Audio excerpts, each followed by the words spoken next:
Halo rakyat Indonesia, udah siap belum nih dengar ungkap fakta-fakta kasus Jiwasraya yang gak ada habisnya ini? Ibarat drama cinta Fitri yang bertahun-tahun itu, kisah Jiwasraya juga lumayan pelik dan penuh teka-teki. Juga bikin geger dunia pasar modal nih. Nah, gue gak mau lu semua jadi blunder karena kemakan sama berita-berita yang ada tentang Jiwasraya. Sebenarnya Jiwasraya itu kenapa sih dan apa hubungannya sama para pendekar saham yang udah divonis penjara seumur hidup?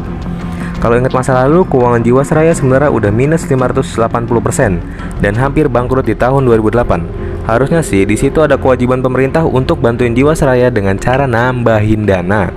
Tapi waktu itu pemerintah kita nggak punya uang. Jiwasraya tetap disuruh survive gimana pun caranya asal nggak ngelanggar undang-undang. Nah loh, bisa nggak ya? Alternatifnya yaitu dengan investasi saham.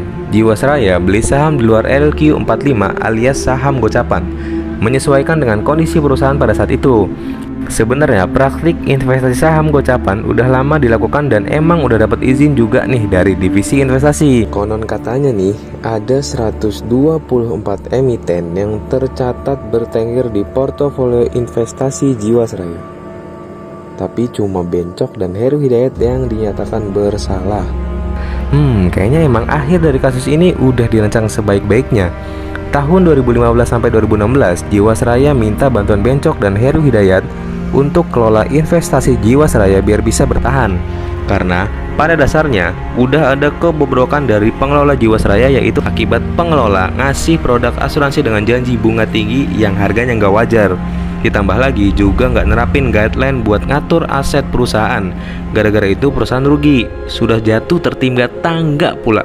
Tahun 2018 muncul pemberitaan kalau Jiwasraya dinyatakan gagal bayar klaim nasabah. Kisah si pendekar saham berujung pedih, niat hati mau bantuin perusahaan tapi malah kena tumbal.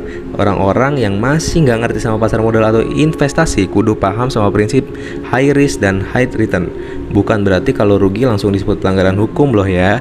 Kalau tiap investor main saham terus rugi dan diklaim korupsi, apa nggak jiper tuh para investor? Ujung dari kasus Jiwasraya ini bikin prihatin karena aksi sita aset dilakukan buat nutupin kerugian negara tanpa pandang bulu. Nggak dipilah-pilih mana kejadian dengan perkara dan mana yang bukan. Contoh nyatanya nasabah Wana Arta yang udah kita bahas di video sebelumnya. Kasus ini kelihatannya bakal panjang lebih dari episode Cinta Fitri dan nggak akan ada happy ending kalau keadilan sosial belum ditegakkan.